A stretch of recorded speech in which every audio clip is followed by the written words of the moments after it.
guests for the fabulous indigo plants and our caterers for dinner. I think it was fantastic. I know I was starving. So let's give a round of applause for our caterers. Thank you very much. And I'm really excited about this particular speaker, Marti Mongiello, who, as you have read in the notebook, has a very impressive background, but is speaking on a topic that is near and dear to the SC250 as we talk about groups of folks that have not been explored in the Revolution, especially those in South Carolina that played a pivotal role. Those are women, along with our free and enslaved, our children, and our Native Americans, and even our loyalists. We love our loyalists. Yes, Christine, we love our loyalists. But I first learned about this particular Rosie the Riveter, Marion Patton, from a podcast, interestingly enough, by Eric Barnes, who's in the back of the room, who does his History Man. And her story is incredibly fascinating, and I'm really excited that Marti's going to bring her to life tonight. Without further ado, Marti Mongiello.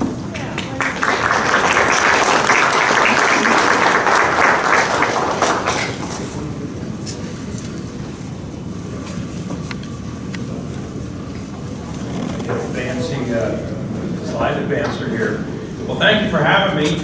I'm Professor Marti Mongiello, 30 years retired from the United States Navy, White House chef to 6 presidents, starting with H.W. Bush when I was hired, all the way through this guy. So everybody in between. And the dinner tonight was fantastic. Can we get a good round for the barbecue? A lot of friends in this audience. Mr. Barnes, my buddy, said, you know, you're so prolific that there's no way we're going to make one recording of you. There's going to need to be 2. You'll have to be a 2-part miniseries, Mark. I was like, hey, whatever. Okay, I have a lot to say. Also, Bob Swagger, miss him dearly, love him, and Christine, his wife, and so many people that know me from the End of the Patriots, Bed and Breakfast, right by Kings Mountain. Our Bed and Breakfast doing fantastic. I made this film that we're going to watch about Mary Patton, sometimes called Black Powder Mary. If you're over in Elizabethton, Tennessee, make sure that you go there to the museum. It's fantastic, very modern museum. You'll see Mary's kettles for making black powder. And I made this film for my second master's degree at Lenore Ryan University. And my professor, Dr. Hank Weddington, said, you know, Marti, nobody made a film for their graduation, and no one published a book. So I have 14 books now published. I'm featured in 19. Most of them are about food and Revolutionary War history here in the South, the majority of them, 30-some books. But this film, I would ask if we could just play it, it'll speak for itself. I'm Marti Mongiello, and I have been working for the better part of 11 years of research in and around the Charlotte region. I live here, and as a former presidential aide and working with the Smithsonian and Library of Congress with the presidency of the United States for 5 different presidents now, 25 years. It's been a real joy to get this second master's degree from Lenore Ryan University, and as part of my practicum, to be researching women in war in and around the Charlotte area. Yeah, one of the huge reasons for me doing this is I'm a tremendous proponent of the Me Too movement and Time's Up, and really women coming of age and breaking those glass ceilings is on my mind, especially with an 8-year-old daughter. My wife also, honestly, was in the military herself, so I've just always been a big supporter of women. And when it came to researching and bringing to light women's contributions to create this country, the United States of America, this was a golden opportunity for me. This has been an unbelievable odyssey for me. About 4 months now studying at Lenore Ryan University and at the Charlotte Museum of History, and now being a guest speaker at Sycamore Shoals State Park in Tennessee, getting ready to head on over there and be a guest speaker for the Women in War exposition that I've been sponsoring and researching and doing. So it's just been quite amazing to research and study women during the 1700s. Part of that odyssey that I've really enjoyed is the study of Mary Patton and many of the other women around Charlotte and the Charlotte metropolitan region, which extends into western North Carolina.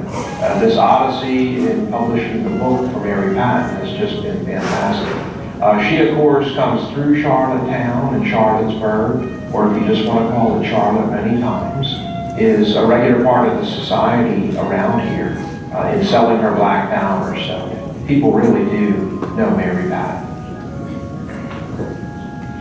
Mary Patton first, of course, moved down from Pennsylvania to live in this region here, and then would come through riding often with her husband, John Patton, heading to Wilmington and Charlestown and Savannah, and selling her black powder. Mary would often stop and stay at taverns, of course, with her husband, and one of the most famous is Captain Jack's Tavern in Charlotte. So if you're headed to the coast selling your black powder, it's pretty awesome to be able to stay with friends like Colonel Hambright and Colonel Cleveland and all the people who live around here. Colonel Hampton, to see them, or even to write to them and tell them, I will be in Charlottetown soon, and to give them the exact date. And then, of course, they would buy black powder at the tavern from her because she brought it with her.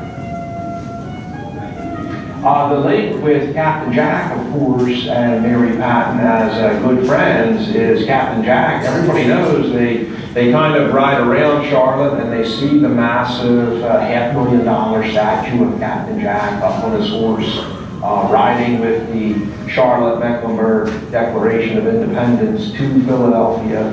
And so these are the types of friends that Mary has in and around the Kings Mountain and Charlotte region. And then finally, many of the other women in my research have just been fascinating to discover and come across. The Alexanders are some of the most famous, starting with the Hezekiah Alexander House, which is right behind the Charlotte Museum of History. But also Colonel Polk's house is right on the Queen Square of Charlotte. It's the only house painted white, and one of his daughters married the governor, actually the first governor from the Charlotte metropolitan region for the state of North Carolina. Many of these women are intimately involved, and one of my favorites is Hezekiah Alexander's wife. And finally, I would just wrap up some of the more famous things today with the women that are participating and helping in the war effort here and around Charlotte. Really is Mary Sample Alexander, Hezekiah Alexander's wife. She is the one during the occupation of Charlotte who is doing the secret signals up in the window of the house. So the next time you're at the house in the Charlotte Museum of History and you're upstairs and you're looking out one of the windows, you'll think about her signaling to the men, particularly sons, or signal to, it's safe to come back to the house right now. The British are actually not here right now, and you can resupply quickly, but get out of here. So this was often done by many different women to assist the war effort up in the windows of the home, secret signals.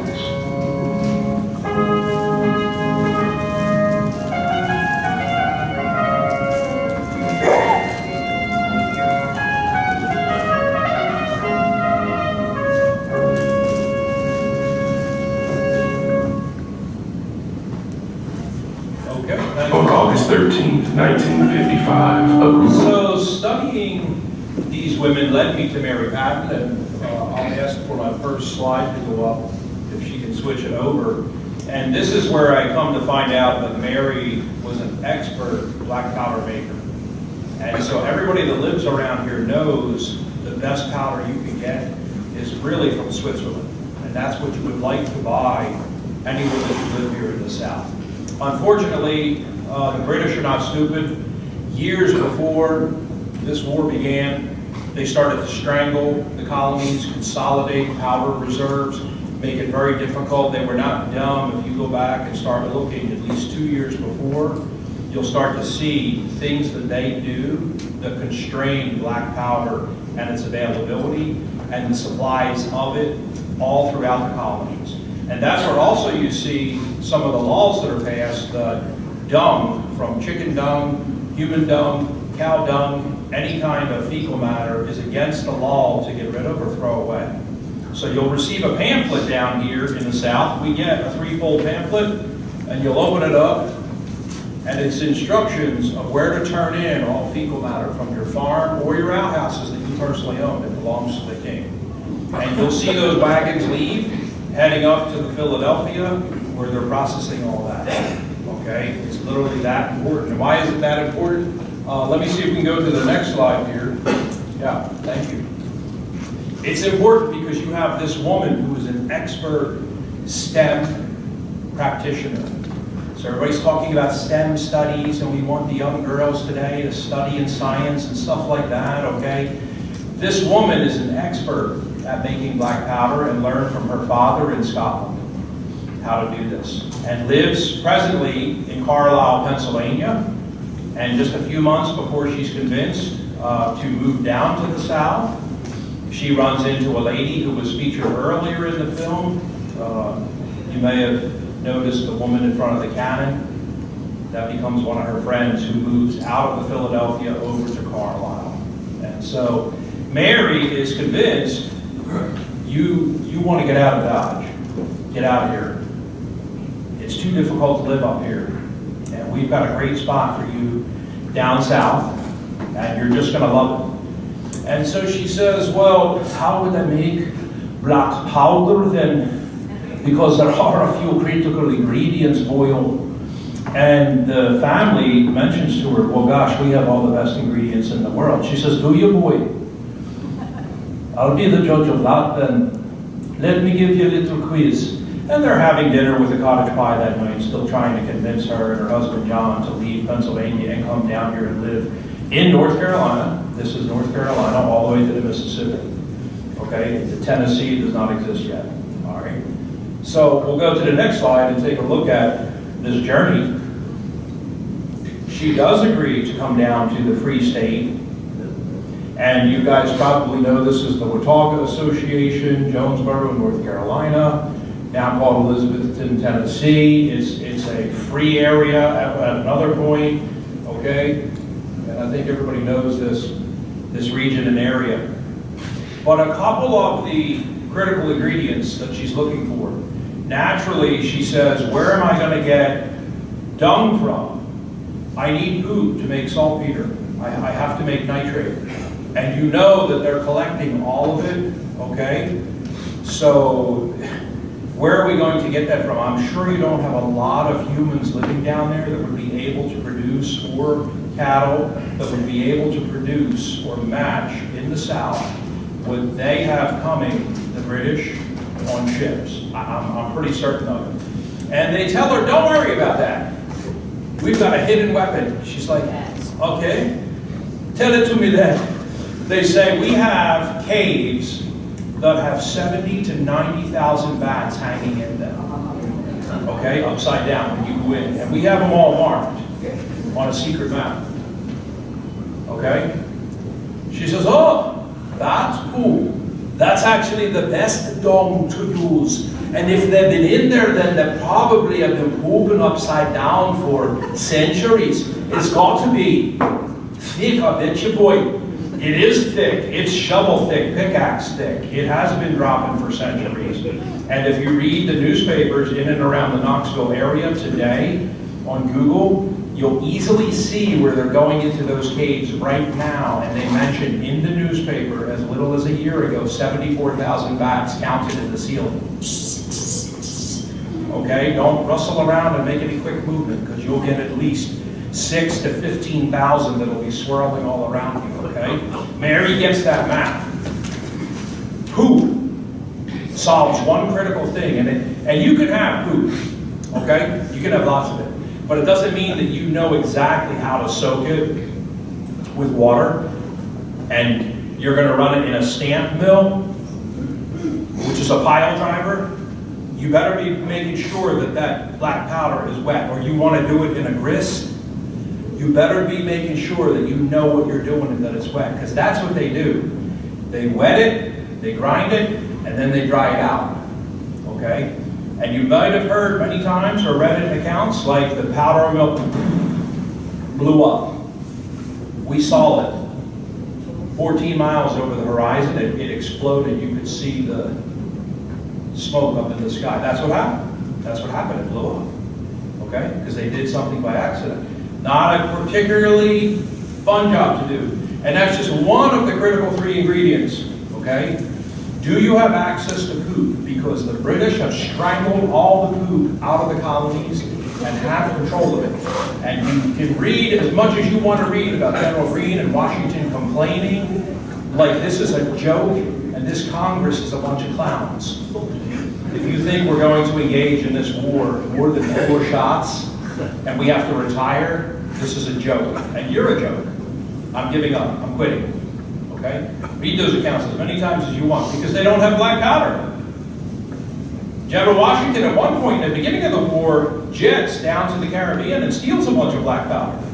Knows where it's at, but that's just one ingredient, poop, okay, to make salt here. Another ingredient very difficult on Earth and amongst human history,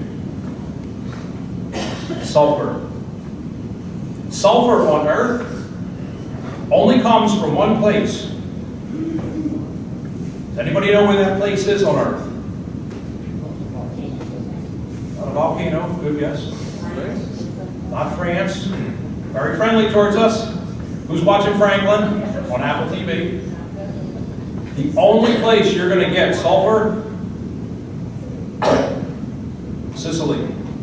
And guess who controls that island? Our friends, the British. So you're not getting any of it. You're going to miss out on a critical ingredient of what you need to make black powder. We'll make sure that you do not make black powder during this war. Okay? I guarantee it.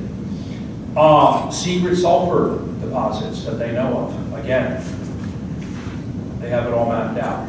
She asks, if we can go to the next slide, she asks, would it be possible for the chemistry? The poop is 75%. The sulfur you've got nailed. You're going to put me right by Powder Creek. So I know I'll have power with a wheel. I'm going to need that. But can you tell me about, hello, check 2. Can you tell me about, I might have gone out here, guys. Can you tell me about the charcoal? And they say, boy, do we have some fantastic charcoal. Oh, thank you. Check 2. Boy, do we have some fantastic charcoal. She says, oh my goodness gracious, what kind of wood do you have down there in the south? Because you can make charcoal from anything. White oak, hickory, any kind of, it's pretty easy to make. Yeah, we can make charcoal in the backyard tonight, okay? Have a fire when we go home tonight, right? They mentioned to her, gosh, we have the best charcoal, the best wood. Pine. Everywhere you go down here in the south is pine trees, and I mean everywhere. Are there not pine trees everywhere you go around here? If you are a black powder shooter today, you probably like GOEX, G-O-E-X, because you have the cash and money and you're smart enough to know you're going to buy the best black powder, and guess what GOEX makes their black powder with? Pine for charcoal. And so Mary's like, oh my goodness, you have a conversion on Earth history of the best ingredients that anyone could ever have. I could supply the whole South. And guess what? That's what she does. She has a very specific process for business. She will not sell to anyone wholesale. The answer is no. I sell direct to the customer. 1 keg, 1 pound, $1. You don't have $1? I will take any kind of coin that you have. We'll figure it out. Well, we have some old coins from the old country. Well, I'll take it. We have a guy who sleeps with the strong box outside of every tavern all night long outside. And he's a big strapping boy. Her and John sleep inside. Okay, he's a big strapping boy. So you're not going to be ripping off the strong box or anything. You're going to get your hide tanned. Okay, but it's filled with all kinds of coins. When Mary passes away, you see her down there at the bottom right. We got the little bat plus sulfur, okay, plus the water power. And over here on the left is the pine tree. Eagles win. and we do win. Do you know how much the British bitched at Kings Mountain? If you read the United States Army manuals today, it's called a ride manual, staff ride. You read that staff ride manual. First of all, it says, one of the tactical mistakes that Ferguson made, he did not have enough cartridges rolled. They found kegs of unopened powder still on the carriages. They complained bitterly. They said when these human freaks fired their rifles, it was as if the sun was going off. You could hear it 3 miles away as if they were individual cannons. Okay, they illuminated the earth with each fire. I don't know where they got their powder, but it definitely was illegal. It was illegal because of this woman who was out of control and untouchable. On the complete other side of the mountains, where Cortez thought was Mexico. Okay, he died, you figured out, no, it's not Mexico. Okay. This is how she gets away with this. And if you have 3 days of rain before the Battle of Kings Mountain, guess what happens? As you're biting your cartridges, you're noticing that they're moist, the paper's moist. Whoever the freaks were loading from the horn and got this illegal dry powder have no idea how they could have gotten their hands on this much dry powder, but it was the best powder in the world. And people like Colonel Hambright comment in my book out loud that you gave us a tactical advantage. These guys never knew or understood that they were up against one woman who was going to beat them in ways they could not even begin to understand. Any women out there resonate with that? One woman who's going to beat a bunch of men in ways they could never understand. It's the year of 2024, and we are just right now bringing this to light, okay? An amazing lady, and I think I have one more slide. We'll make that a little bit bigger for you there. The chemistry of gunpowder, charcoal, saltpeter, sometimes called saltpeter, sulfur, okay? And we can change this up sometimes and we can crush it. Mary sells many different powders, okay? And when you figure out, like, the word goes all around town and all around Manning and up and down from Chester to Charlestown, I got the letter, she's actually going to be on the 18th, and then on the 22nd, she said she's going to make it to Charlestown, and then 7 days later, she said she's going up to the Savannah. You know, you're going to figure this out because you are so motivated, living out here in the upcountry, the backcountry, whatever you want to call us, sometimes called the Kentucky. Kentucky doesn't exist yet, but you may read about this in your ancestors' letters. Kentucky, it means anywhere out there in the west, in the outland area, okay? And some people often ask me, what is Kentucky? I'm looking for that. Well, you're visiting from Germany, but it's not really, the state doesn't exist yet. Your ancestor who wrote that meant in a broad area they're living out here, okay? But you are highly motivated. You are going to be going to meet wherever she's at, and guess what? You're not buying one pound of nothing. You're probably going to load up like 6, 7, 8, okay, to last you for the whole year. And you want the best powder in the world. And there's no way that you're going to risk it and do 25 days to the Philadelphia or any of these places to buy powder there and find out that they don't have it, you know. So this is a very, very reliable lady, and we can go back one slide even if you can go back. Very, very reliable lady who delivers superior firepower in warfare and combat. Unbelievable. I'd like to give a hand for this woman. Can we get a hand for her? I'll take some questions now about Mary if you would like to.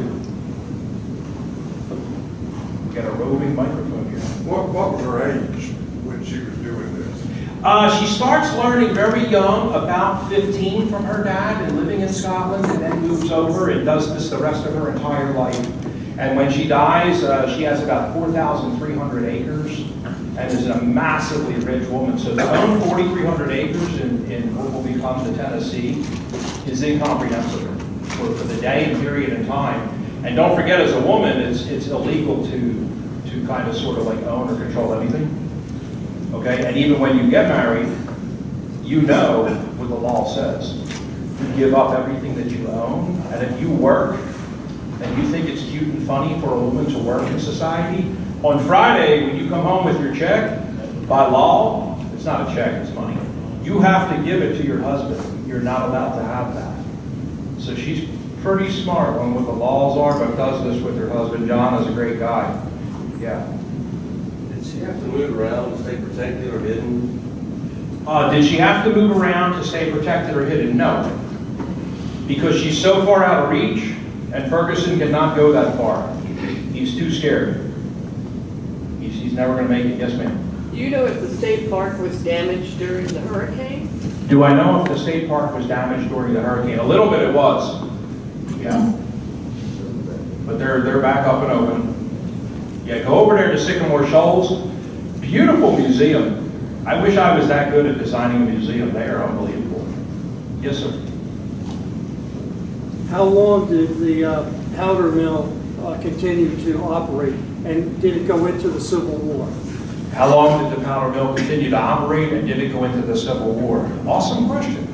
Mary gets, during the Second American Revolution, some very lucrative contracts from President Madison, and cashes in big time. And if you go to several other towns around here, you'll read about her in my book. And she's actually visiting and stuff and talking about it with people from the First American Revolution and all the way into the Civil War. Just after the Civil War, it closes. Yes, thank you for the excellent presentation. You said you have a book. Yes, sir. You have it here? I didn't bring it with me, but if you go onto our website, you'll be able to buy it. It's called Terrorist Psychotic, Mary Patton, because that's what she was considered. And if you look in the dictionary of the day, Samuel Johnston's dictionary, the first dictionary ever printed, Mary talks about how angry she is over his commission, you know, from the king and the royal family to build the first English dictionary in Earth history.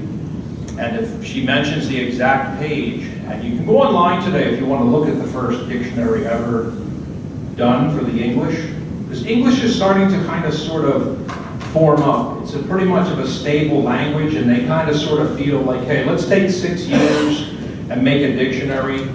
And if you look under S, okay, and then flip back from Scotland to O, you can go online on Google and read the first dictionary, okay? And you go back to oaths, there's a slam in there that says, an item often fed to horses for their meal, but which that of the Scottish continue to eat anyway themselves.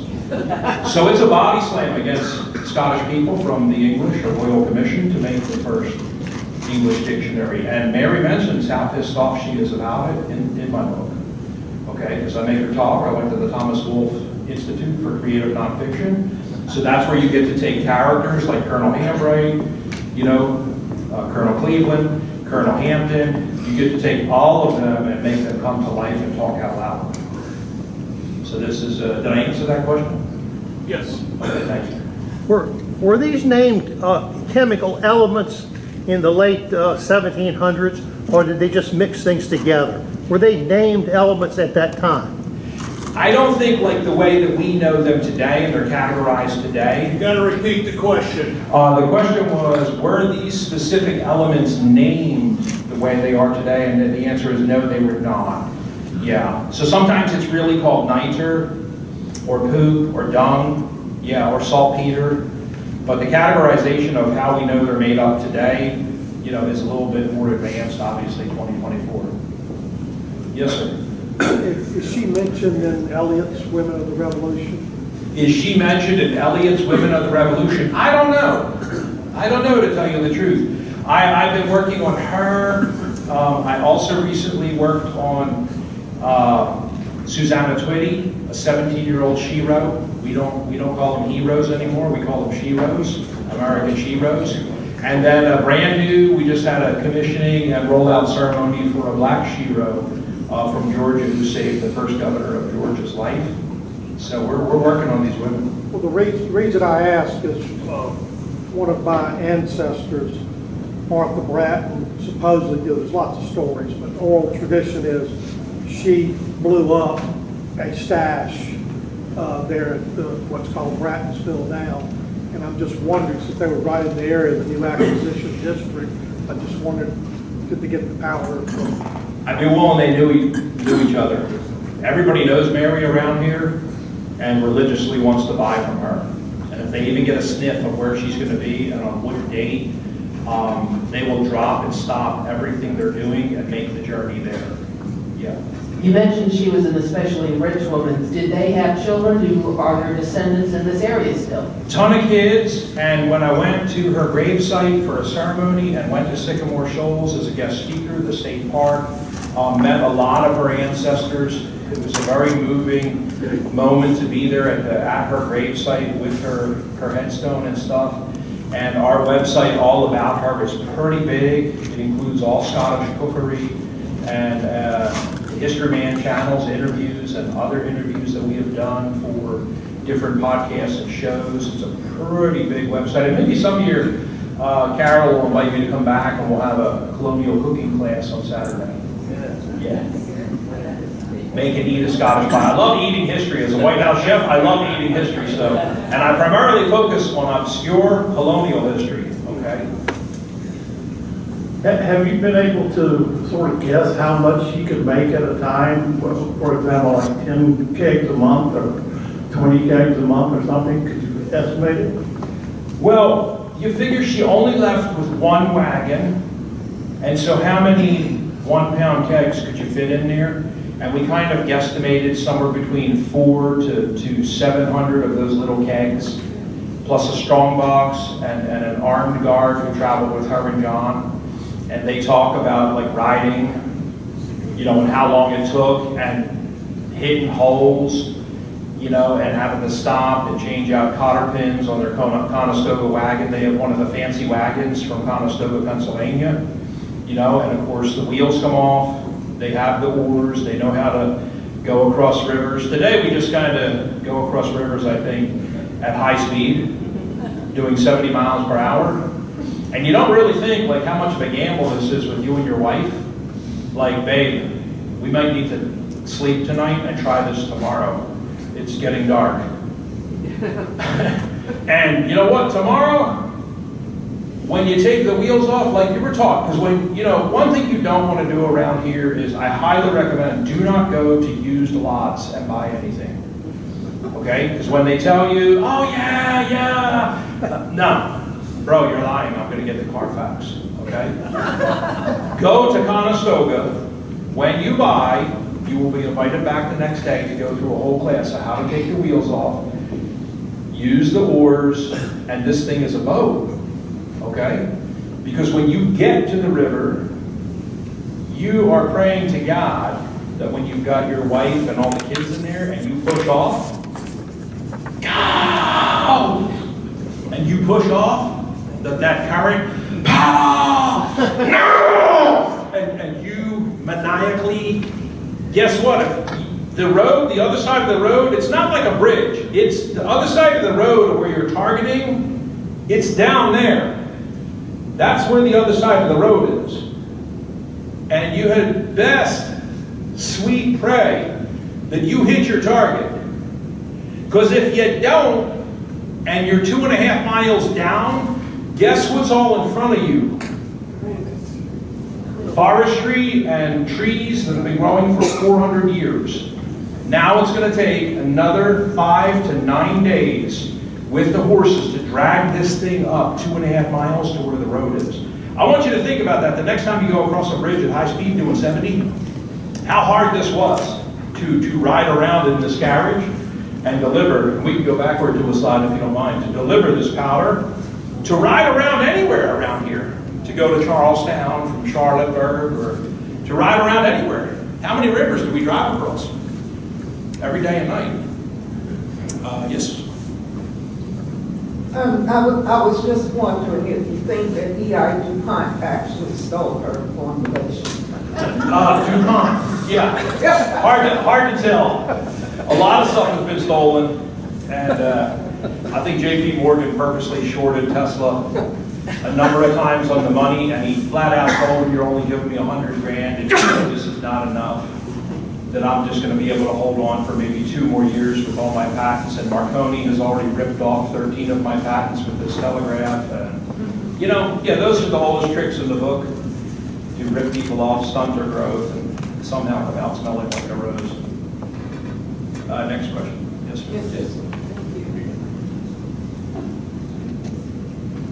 Up in Wellington, Delaware, DuPont Powder Works, they had over 40 explosions during the years, killing over 200 workers. Did she have any major accidents that you know of? She never had any major accidents. No. Nope. Must be pretty amazing not to have ever had any explosions. Yeah, and to supply the American South the way that she did. So every battle that you now look up and read about, I want you to be thinking about this woman. Okay, so when you're reading about cowpens, guess where the powder came from? Every battle, Musgrove's Mills, I don't care what the battle is that you're reading about, everybody around here knows about this woman and is using her powder. Okay? Everybody. Yes, ma'am. Did she make cannon powder as well? She made cannon powder, yes. And she made finer powder. Sometimes we use finer powder in my 50 caliber long rifle, you know? So we may have 2 powders that we're using. One for the muzzle and one for the system. Yes, sir. Is Patton, is that her married name or birth name? That's her married name. Yeah, her birth name is McKeehan, Marion McKeehan Patton. Any connection to General Patton? I don't know. That's a good question. Yeah, we'll have to find that out. That would be very interesting. Yeah, it would be. The question was, any connection to General Patton? So we'll have to find that out. That's a good one. Tell the professor you did it.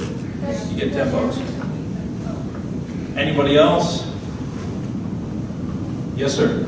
Well, I think you indicated she provided powder for the Civil War, but she couldn't have lived that long. No, she didn't live that long for the Civil War, but the plant is still in operation, yeah, right up to the Civil War.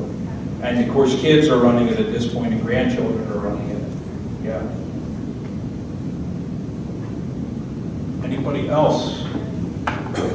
Yes, sir. Out of those presidents, which one was the most patriotic and which one was least patriotic? Let me see, out of the presidents, now is this all the presidents? Because I'm a presidential. No, the ones that you were okay, the ones I would say the most patriotic had to be H.W. Bush. Come on, I mean, he was a fighter pilot, shot down twice in the Pacific. The first time everybody died on board, you know, then went on to be the director of the CIA. He had a great curriculum vitae. What a pedigree. I mean, he was an ambassador in China. If we only had people that had this pedigree of experience coming up through the ranks and were, you know, war heroes and then worked in the State Department, but also had, you know, experience on the federal level running, doesn't have to be the CIA, but running something within the federal government. I think then you can really talk about all the machinations. And a lot of people hated H.W. because he was so pro-Chinese. They were disgusted with him. He would always go out to Virginia and he ate at his favorite Chinese restaurant, and for his 50-year wedding anniversary, he had the Chinese chef come down from Virginia to the Crawford Ranch and cook all the Chinese food. And people were sometimes really put off, like, why are we having dim sum and all this crap with this slant eye running around here, George? And he was like, you know what, if you say anything like that one more time, you're going to be slanted right off the ranch at a high-speed express out of here. And so people quickly got the message, don't talk. Because he lived in China for years. He was the ambassador in China. Okay, so I just really felt like he probably was the most patriotic. And the least patriotic, oh my goodness, that's a toughie. You may not want to answer. I might want to not get in trouble. I don't know that. They're all honestly patriotic. They all believe because I've worked for both parties, including Don and Obama and all of them. They all believe they're doing the best job they can. Yeah. Chef, I want to leave us on a light note. That's the best guano and bovine feces story I've heard in years. Well, thank you guys so much. Any more questions before we go? Oh, yes, ma'am. How old was she when she died? How old was she when she died? I know that answer. I think it's 64, but don't quote me. I would probably need to look it up one more time. Yeah. Okay, beautiful. How old? Yes, sir.